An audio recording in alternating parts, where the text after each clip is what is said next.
The appreciation in with most of you people now say, how confident this guy is. Yes. It take a lot of things before no like this. But you can do it because I'm managing the direct expo. I'm managing the direct expo. I wish na somebody go me. I wish na learn like this before. It took me the hard way to realize. So many people are engineer this reference. As a boy in my 20s, I lost my freedom.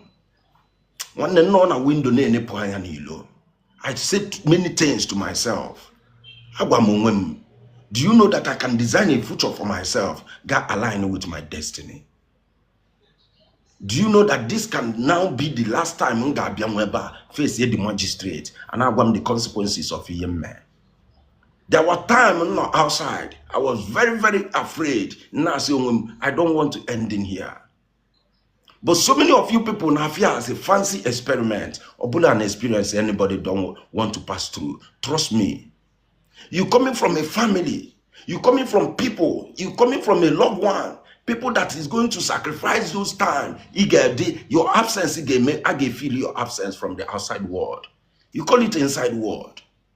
Mommy, I'm okay. They are giving us food. Baby, I'm okay. Kekime, imechiya a drop or call. Trauma epido, trauma shigini shilo no page. Trauma bad woman.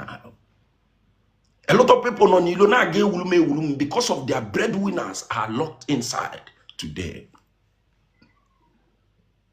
A lot of people na ge wulume they don't even know how to do about this. Onye male mia nozinime. Do you think those people will forgive you? They just love you. They will not tell you the inner heart, their feelings. How about get their feelings? Why don't you do other things? At least you can move inside that door and lose 20 years of your life. My brother, you will never get it back.